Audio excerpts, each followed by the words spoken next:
Echoes of Color.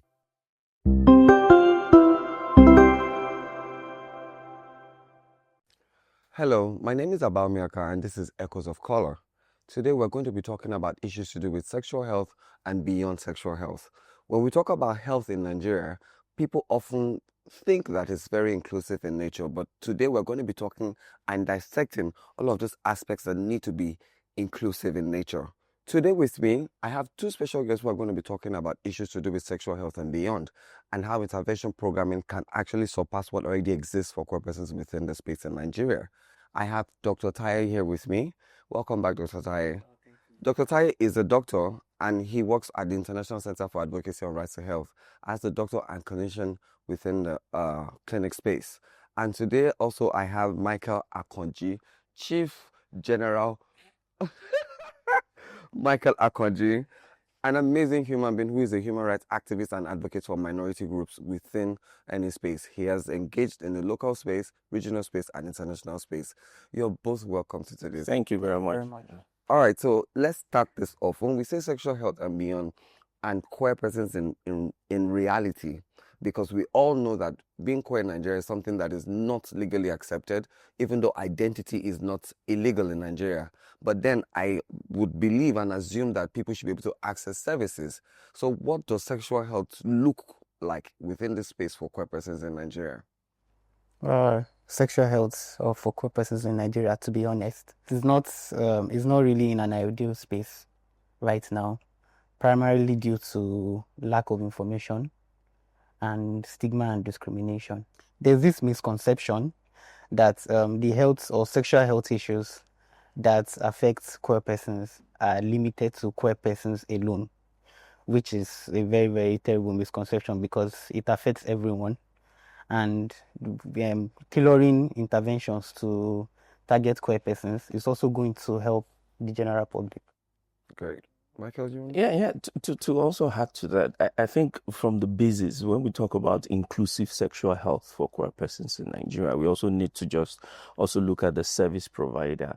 How inclusive is their training? As simple as a queer or a feminine presenting man going to the clinic and questions are not asked around their sexual health, holistic sexual health.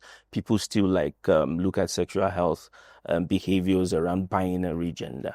So it's not even inclusive as it seems to be. And when you look at things around like even anal warts and even progression to anal cancer, how inclusive is, when we talk about cancer awareness in Nigeria, how inclusive is it around that? How many sexual health clinics, for example, have cryotherapy, even in public or even private sessions? So when you talk about sexual health for queer persons, we also need to look at how inclusive is the training for the providers, how inclusive is also the services that is being provided, and how accessible. Because when I also talk about accessibility, it's not just about like, oh, the clinic is open, we have the Hippocratic Code, anybody can come. No, it's more about like, how safe am I to go there? How am I also aware that I can get these services without being discriminated against? Amazing. For all that you guys have said now, what keeps coming to mind is the aspect that it seems like as if sexual health in general is limited to just HIV and a few STIs that exist. Why does sexual health always start and end with HIV for queer persons? I think to answer this, we have to look at the historical context of HIV and AIDS. When HIV and AIDS was first recognized as a disease of public health importance in the past, it was erroneously believed that it was a queer gay disease per se, so, which caused a lot of issues because before the public health and the policy space could course correct, a lot of people had already died because they thought, oh, it's just them that it affects. It doesn't affect us. Yes. And so before they could course correct, a lot of people had died. And that bias or that misconception has survived till now. to be honest. You understand? So people just tend to believe that sexual health in a queer context is just based around HIV, and even general funding for sexual health for queer persons or organizations tends to revolve around HIV, even up till date, and several other aspects of sexual health that concerns queer persons are kind of neglected. So it's because of that historical context, I think. Yeah, to also speak to that, to public health interventions for queer persons actually came as a result of, these are the diseased population. We need to protect ourselves so that if we do intervention for them based on HIV, then we will be saved. So you now see that queer persons in public health spaces came as a result of diseased population. It is more of like what I would describe as public health security intervention. If we provide intervention for them, we will be saved. So it's more like, so in that context, looking at sexual health holistically, since it's not a form of security for the general population, they will still limit it to, okay, what will make us to be safe? Yeah. It is what makes us safe. And that's where you also see the direction of funding. HIV for there. Even when in some spaces where you also have latitude to also open up, it's still limited. STI screening. Nothing talk around sexual health in terms of behavior, in terms of holistic sexual health interventions. So it's still funding come as a result of HIV. And incidentally, maybe because there is also that public opinion that, well, HIV is also a form of STI. So let's expand it a little bit. But it's more around like protect us by providing services for them. So that's why you see a lot of discussions around sexual health behavior. Sexual health discussion, including funding, comes from that stream of HIV. Now, it's over time, a lot of battle have been fought. We are more than the diseased population. We are more than this, we are more than that. But the truth is, as the public perception, when I also say public perception, I also talk about funding in terms of resource mobilization. Has it shifted around the global space around queer persons? No. Because even when you move away from sexual health, you even talk about human rights. You see that thing around it, it's more like, we have a right to access to health. Nobody talks about right to access to housing more around that. It's right to access to health. What are the health services? HIV. But where is the gender affirmation in terms of access, that human dignity? No, don't discriminate against any persons based on their status. HIV, not based on their status of anal warts, not based on the status of I'm a queer person that goes for chlamydia or even gonorrhea. So you even see discussions around, it's always HIV. So that is actually some of those challenges. So your last statement just kind of begs the next question. Yeah. So what are we particularly missing within the narrative of queer wellness? We are not missing anything. If I say we are missing, it's a little bit of a misnomer. We are not missing, but it's more like, how do we also change the narrative? And like Dr. Taiwo said, it's a narrative that have been like times immemorial. When you look at the history of HIV/AIDS, even in the world, you see, it's a gay disease. So how do we also change that narrative? And changing that narrative means a lot. It's also like the way we also present our issues, one, and also how do we also navigate around funding opportunities, resource mobilization opportunities? Because the truth is, when they say that he who pays the piper dictates the tune, which means it is the way I put the money, that is where it is loudest. Yes. When I put a lot of money in HIV, HIV tune will be loudest for queer persons. So there's so it's more like, how do we also continue to organize around? And you and I know that if we put like 1,000 queer-led organizations in Nigeria, almost 99.9% of them actually have like HIV intervention as part of their core responsibility. So how do we also start also navigating the narratives around it? How do we also change from looking at us not as a diseased population, but as a holistic human that also needs services, holistic services, sexual health, sexual rights, access to all those services that are involved?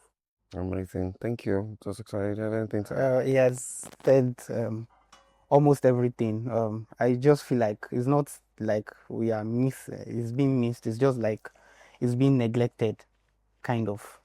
Other aspects of wellness, like mental health, even other aspects of sexual health, like pleasure, like positive attitude to sex, like consent. Those other aspects are being kind of neglected. Not to talk of other, let's say, other STIs apart from HIV. But yeah, there's like a broader conversation on mental health, economic rights, socio-economic rights, because the economic well-being of a human also ties into the health of that human. Great. So now we've talked about, or we've come to identify that there's really nothing missing within the narrative of the core awareness. But in Nigeria, how inclusive would we say that these services, or how would we say that Nigerians are inclusive in terms of providing healthcare services across board, regardless of whoever it is you are, your gender, your creed, or whatever? If there's a scorecard, let's say over 100, or let's say from YX, I would say something like F9. Yeah, That real F9. Because like he said from the beginning of this conversation, even from the point of training and awareness amongst health workers themselves, there's really no sensitivity training that goes on. How to create a welcoming space for someone who has an identity that even you might not particularly agree with. How to use non-judgmental language, like if you are preparing for a foreign board licensing exam, like the American licensing exams or the British licensing exams, all these things are there. How do you approach this person? This person has come with a complaint, with a different cultural context from you. What kind of language do you use? How do you make them feel comfortable? How do you make them feel welcome? So they know that you are coming from where you probably don't have that. So they are trying to train you beforehand, so that when you come, you don't come and cause problems. So that is missing in the Nigerian context. So first of all, in the aspect of health worker training and sensitization, it's almost zero. Exactly. Then the environment itself also, how to create a welcoming environment where people can feel like, okay, I'm comfortable coming here to access services. And it's because of that F9, that is why OSS, that is why they exist. Yes. If it was not, they would not, there's really no point in them existing if that problem, it was just like a roundabout way of solving the main issue, just like Yes. So it's not F9 for me. What's yours? No, I quite agree with that, because I think the best indicator is like, why do we, if we have primary healthcare centers, like I think it's according to estimates, is like 2 to each ward in Nigeria. It's supposed to be like at least every primary healthcare center needs to be in every local government that's in Nigeria. So and we have to like, and that's supposed to be a place where services are provided in the local context to the sensitivity of the people. But when you now have things around like they are not being provided, so we had to go for OSS, one-stop shop that is sensitive to the needs of queer persons in Nigeria. So it's an indicator to say that we're F9. and how inclusive despite in places where you still see queer persons going, it's more like masking who I am to get what I want. What I want. So it's so sad though, because what, that oftentimes people would, even OSSs, there's a limit to what they can say. Yeah, there's a limit. So now imagine if I have a serious issue, and I mean, I know ICA has like a cryotherapy Theater, yeah. theater where, you know, they can surgically attend to clients who are delays or are suffering from serious, you know what, issues. But how many organizations are providing that services? How many organizations, even the existing one that actually has it, how many persons can they reach? We have people that cross state lines. Yeah. So I said from Benue State, Yes. Nasarawa State, Niger State, even Kaduna. Yeah. Do you want to talk more about this so that before we segue into the next topic? Okay, yeah, because when it comes to the context of anal wax treatments in the facility, we have like, because first of all, it is expensive. In the general population, facility is expensive, and also it triggers a lot of discrimination and judgment from health workers when these people go to the hospitals and the centers to access care. And so the intervention, the cryotherapy, the electrocautery, and the anal cancer screening, I'm not religious, but it's something like a God-sent intervention. Because when people come and they tell you that, oh, I've been struggling with this for years, I've gone to several places, I didn't want to go to the general hospital where I am because the way they were looking at me and all, and then you kind of basically solve the problem for them. So it's remarkable. People come all the way from Benue, Niger State, Nasarawa to access those services. And I wish it was something that was more widespread. I think we've had someone that came all the way from Taraba. Wow. Traveled all the way. Okay, so now that we're talking about STIs and, you know, the availability of these services within OSSs, what would we say? I hear it's no longer called an OSS, it's now CS. Okay, community facility. Yeah. So I guess That's another thing. That's conversation in there. So, I mean, with the limited source of funding that come into these OSSs, would we say that there are particular STIs, opportunistic STIs in the range of the HIV intervention programming that are often overlooked by organizations and even the funder thereabout? In this context, you have to look at the STIs that increase the chances of contacting HIV. Common ones: syphilis, genital warts caused by human papilloma virus, and genital wart especially because the same virus that causes genital wart also causes cervical and anal cancer, which is also exacerbated by HIV, gonorrhea, and let's say chlamydia. Yes. Genital herpes to some extent, but not really. But those are the ones that particular focus should be on. Okay, but would you say that there are other STIs that exist within the space that is often missed by organizations? Because I know when intervention started, people when doing STI management and syndromic management and the likes of it, it was because these were prevalent issues that were coming up within the program system, and they were forced to evolve.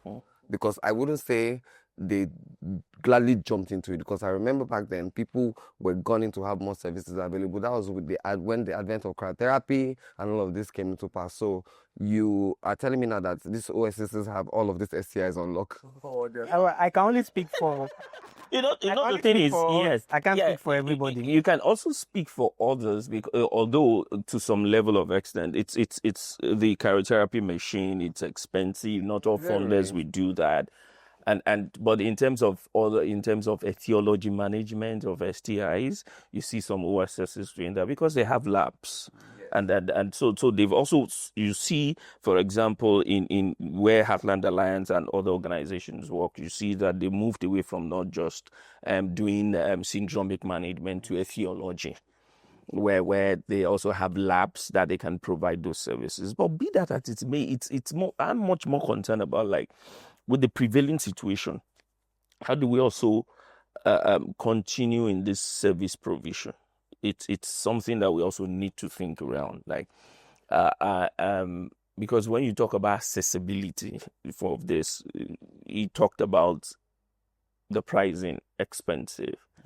Health is expensive, fine. But how well are we doing with health insurance within the queer community? And how inclusive is the health insurance? For example, is our health insurance, for example, including access to cryotherapy? Like that, like that.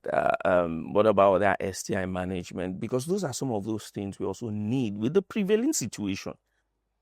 We jokingly said, "Oh, OSS is now moving to community facility." There's a reason. There's a whole discussion on its own, anyway. Yeah. But as a community, we also need to start think not just as a queer Nigerian organizing. How well are we also thinking around that? That how do we ensure this accessibility? How do we also retain the hands? Because funding is money, but resource mobilization is another thing. True. How do we also retain the expertise we have within that are providing those services at those community facilities for queer persons? True. Because if the funding is not there, people will move. How do we also retain them, retain the facility, also maintain those facilities? Because sexual health, if you look at holistic health, part of it is also accessibility. You might have it. If people are not coming, if it's too expensive, they are not accessing it. Sure. So how do we also make it more accessible? We are talking about these facilities, these OSSs scattered around where they can also come. If they will have to pay, you will see that people wouldn't move from Taraba to come and access those services. It's because it's free. And some of them will be in pain. That journey, it's a lot to think about and a lot to take in. So now let's move further on into myths and would I say stigma. Yeah, because we often hear a lot of people talk about HIV, even within the general space. It's not something that I can contact. It's not something that is an issue for me. But when we talk about PrEP and PEP, how do we demystify the myths and stigma around PEP and PrEP? Because what if, like, I've heard people say, "Oh, I have a PrEP bottle at home, but I cannot just put it on the table anyhow." How do we manage this? How do we destigmatize issues like this so that people can understand that you're taking PrEP or PEP is not like as if you have or contracted the disease, but you're trying to ensure you're preventing this? Let me come in from this aspect. We are very religious country. Very. So we can talk about this myth and stigma around it, even with the way people look at when they are sick. You see, when people say that, "Oh, you are not feeling too well," "I am well in Jesus' name." Yes, it's a form of stigma. We might laugh around it. It's a form around it, like, "I am well in Jesus' name." So now coming down to the myth around, because you can't talk about PrEP and PEP without talking about the misconceptions around HIV itself. And over time, you remember when the IC materials then in those days started with HIV, crossbones. Who wants to go near danger? True. Yeah. Who wants to go near danger? And this general misconception around, like, most HIV intervention in Nigeria, it's centered around sex. We are not talking to barbers. We are not talking to barbers. We are not talking to we are not. For example, do we have a national HIV program that is targeting those people? Tattoo parlors. A lot of young Nigerians are, "I have tattoos." Well, I have one on my back. I didn't do this in this country. Yes, the point. We have. Almost every weekend, everybody wants to go to one party or the other, and they fix with one, Abi, and people barb, grooming. We are not looking at that, but it's all our target. Yes, we'll say mode of transmission, it's more around sex, and when you talk around sex, talk around the myth around sex, immorality. So who wants to show people that they are immoral? So even if you have the PrEP bottle or you have a PEP bottle, you still have to hide it like someone with HIV positive. Yes, in a context. So, and again, you now go to, like, that misconception. Why are you taking drugs when you are not sick? So when you now see, when you now narrow it down to HIV prevention, so you can understand generally.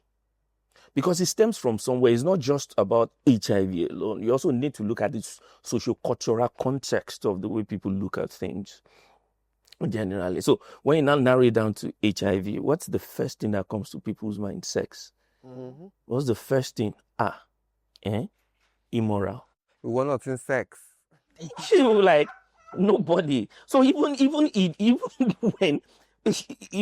when we even have consent, people don't want to think around consensual sex and say, "Oh, you need to protect yourself." So that myth is around it, and as a result, people also need to. So when we talk about the stigma around, you don't weed out stigma around PrEP or PEP just by looking at, it's for prevention alone.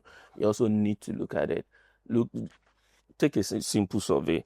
All of us use anti-malaria drugs. It's a form of prophylaxis, right? Yeah. And it's also like a prevention. Yes. But how many people finish it? I don't know about that. So it's more like, how do we bring this home and demystify? Because you can't demystify PrEP without demystifying the conception people have around HIV, which is sex. And we can't talk about sex without also demystifying the socio-cultural norms around sex. Immorality while you're having sex. That perception, that wrong perception of sex is for people who are ready to give birth while you're having sex. It is your portion. You have done wrong, that's why. You are taking drugs, which means you are taking HIV drugs. Are you getting? So it's a lot of work. And part of it is also to change also even the packaging itself. It's something, because when you talk about some of these things, you can't remove stigma without removing packaging. True. The way we also package the drugs, the way we also talk about it, the way we also talk about it, the way we talk about it, the perception. So when we are also talking, you can't change one person without changing the community. It is the community that changed the person. So no matter how good the person is, if everybody in the community is a thief, if police come, they will pack everybody. You go to the police station first to remove yourself. Yeah. So it's still the same thing. So when we look at PrEP and PEP, and that's why, for example, before I come to Dr.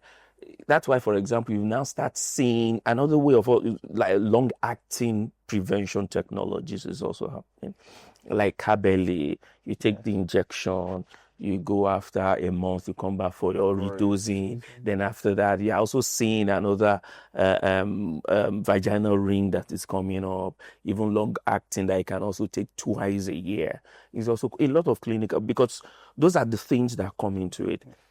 That even the way we also package it, the way people also, so minus pills, there are also other things people can take to remove that stigma and also increase access to it. Nice, amazing. Dr. Tai, do you want to add anything? I said it all. It's just to try and decouple the use of PrEP and PEP from the accusation of promiscuity. Yes. People just feel like if they're using PrEP and PEP, you are promiscuous, which is not, because even on the PrEP cards, you see occupational, non-occupational, which means people that do some certain jobs, especially health workers. Some of them should be on PrEP and some might have to use PEP. What about even when we say occupational? Those are the areas we can also, all those beauticians that use sharp objects. Yeah, they can also, because sometimes they can also prick themselves. True.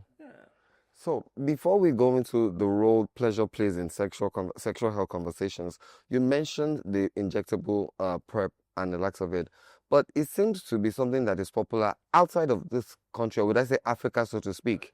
So what hope, when we talk about destigmatizing and demystifying, would I say, thoughts and negative perceptions about PrEP and PEP, how do we ensure these so-called medicines or these drugs, these injections, get to us as soon as possible? Because it's here already. Kabeli is here.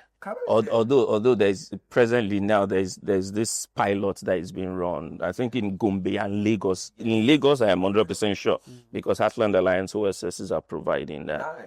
Yeah. So in Lagos, so there's that is happening in Nigeria, and there's that pilot. And you know, one thing is, before you introduce medications, you also need to also have like a small pilot around Yes, it. to see how I say it's to under affects the because local population. thank you very much. So those are the things that it's on now. It's already registered, Widespread NAFDAC. soon. But we're hoping that it will be widespread soon after the pilot. Amazing. So now let's going back to sex and pleasure. What role does pleasure play in sexual health conversations, especially for queer persons? How do we tend to describe that? Yes. Pleasure plays a very, very underrated role, and is the part of the conversation that people don't want to like talk about, even generally. You understand? And it's also because of our attitude to sex. Like you said, people just feel like sex should be for reproductive purposes only.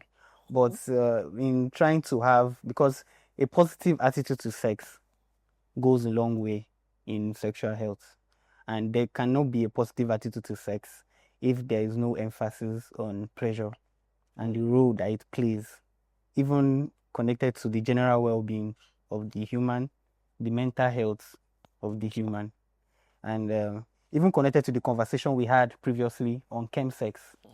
You understand? If there is a very healthy conversation about the role that pleasure plays in the general well-being of the human, it can solve issues like trying to prevent people from engaging in activities like chemsex. Looking for something to heighten the level of pleasure. Yes, yes. So I will take it this way, like everybody loves things they enjoy. You get it. So I love my chicken and my turkey. I can't do it, right? You understand? So you can't talk about sexual health. You know, because we also need to look at health. It's not just state of being sick or anything, but it's also emotional, physical, social well-being. So it's more about like, how do we talk about people enjoying their sexual health? Then you talk about pleasure, right? Because if you don't enjoy what you're doing, then it's not something you are not healthy. Because if you look at health, that social and mental is also there. Yes. So it's very, very important that we also talk about issues around sexual health and pleasure. Because number one, it will also make individuals to also avoid risky sexual behaviors. Number one. Number two is also for people to also understand their sexual behavioral patterns themselves, to know that, okay, this is who I am. This is the things around it that I enjoy doing. These are the things that give me orgasm, that give me pleasure. And it also encourages sexual health between partners, because it encourages discussions. This is what I enjoy. What do you enjoy? Exactly. So it also opens. We don't talk about it. Yeah. So sexual pleasure has a lot to do with partner relationship, with individual well-being, and also the well-being of relationships generally. So it's much more than just, oh, I have orgasm, or oh, I enjoy doing what I'm doing. It also encourages that social well-being among sexual partners and even among relationships with others too. Great. This is so amazing to actually hear when we talk about the role of pleasure and how it plays within the sexual health conversations. So now we're going to, just to kind of make it seem, would I say, help within the space, talk about issues that are actually affecting us. We've highlighted the fact that we don't have enough OSSs, or we don't have enough healthcare facilities that can provide services to persons, especially persons who are non-binary, trans persons, and the likes of that. How? I know we have at least about 100, if not over, OSSs that provide HIV intervention programming for queer persons within Nigeria. But we all know it's not enough, because there are a lot of situations that would debar people from accessing those services. That is why most of these organizations are morphing into mobile teams that allows them to make deliveries to persons. But in a context where now we have this executive freeze or this executive order that is freezing funding into African spaces or other spaces that allow intervention programming to work well. How can we ensure our systems? Because the first thing that came to mind for me when this executive order came into place was that, what is Nigeria going to do about this? You've been complacent for years, allowing other people to manage your affairs. What are you going to do? Because once that goes now, we know the dynamics will change a lot, coupled with this economic situation that we're in. So how do we make facilities more friendly? How do we make healthcare systems more welcoming to queer persons? Because, sorry to just go so far, but we know, because organizations are doing their best, working with NACA, FACA, all of those agencies to ensure that, that, oh, we're not witch hunting you people, we are the government, we care, but we know the reality at the facility level that that's not the case. How do we ensure this thing moves faster and, catches up with us in 2025? I always believe that change is always top down. So first of all, you have to look at it from the policy, from the executive level. Yeah. What is the official position of the government? What has the government put in place to, combat or to try and step into these gaps that are, because gaps have appeared, and then there's only so much that individual organizations, which are private organizations, by the way, can do. So what is the official policy of the government? Then to come down, how do you effect that policy? Let's say training healthcare workers, sensitivity training, how to use non-judgmental language. Nothing like, hey, that boy, your result done ready, you are positive. Hey, oh, are you a boy or are you a girl? They do like this. So like, how do you train healthcare workers to use non-judgmental language, to be sensitive to the needs and wants of the community they are providing services to? Then how do you engage the administrators of healthcare facilities? Because there's only so many OSSs you can build. The long-term plan should be making sure that general population spaces are also safe for people to access. That should be the long-term goal. And in some countries, it is like that. Some people don't have fear of stigma or discrimination when they access services where they live. So how can we recreate that here? How can we make sure these spaces are welcoming and comfortable for people to be confident to seek care there? So I feel like that should be our long-term goal. Yeah. The truth is, the reality is beckoning on us. There's a funding restriction. And immediately when that thing happened, I know that the Nigerian government said, oh, they are releasing 4.8 billion. Nigeria. Yes. The question is, no, we are releasing. Yeah, it's on record. The government said that. But the challenge is, if you look at our budget performance for last year, there's difference between budgeting fund and budget release, the fund release. They are two different things. So we can have a whole lot of episodes around that. True. Then secondly, it's look at, in terms of inclusive care, our healthcare, what has been the push behind the inclusion of healthcare, including queer persons in Nigeria? It has been as a result of international donors putting that pressure, exerting that local pressure on the Nigerian space to say your healthcare services need to be inclusive. Now, with those ones not there, how well can we actually have it? The 4.8 billion naira that is being released, how much is it? It's for intervention for queer persons in terms of key populations in Nigeria. How much is it?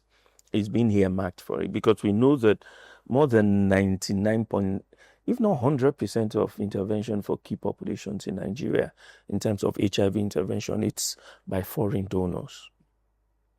How much is the government also putting in? That's another aspect that we also need to look at. And that's one aspect of advocacy in the context of the law, in the context of social and religious pressure that might happen to it.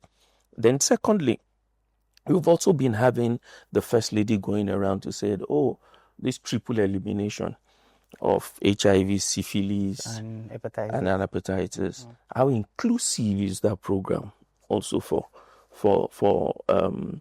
queer persons and in the area around key population? Because these three is actually more among queer and key populations in Nigeria. You can't talk about hepatitis without talking about persons who inject drugs. And prevalence of drug use among queer persons is high in Nigeria. IBBSs have shown us that prevalence of HIV among queer persons and among key population is high. The highest prevalence in Nigeria is among trans persons, 29.8%. How inclusive. And yet there's an order that is extinguishing them. We'll still talk about that's another episode entirely. Are you getting it? So it's a lot of things. It's just that we find ourselves in a situation where we talk about sustainability, but now it has beckoned on us. Yeah. Training of healthcare providers, very, very good. How do we also go around monitoring of their attitude? Yeah. We have HIV anti-discrimination law. Laws, yes, actually. We have VAP Act, right? How well are we also morphing this into service provision that is also making queer persons to be saying that if somebody say, oh boy, are you a boy or a girl? I have a mechanism in place to report. Not just going to the Medical and Dental Health Council, of which is, I need to get a lawyer. It's expensive. Legal aid is also expensive. Are you getting it? To take ages. It can take ages. Look at the first case that went to court on HIV stigma. That I've forgotten the case now. That woman that went to court is still pending at the appeal court till now. I mean, it's close to 15 or 10 years now, right? So you can imagine the justice process. Yeah, like that. So how do we also make sure that people are accountable at that level?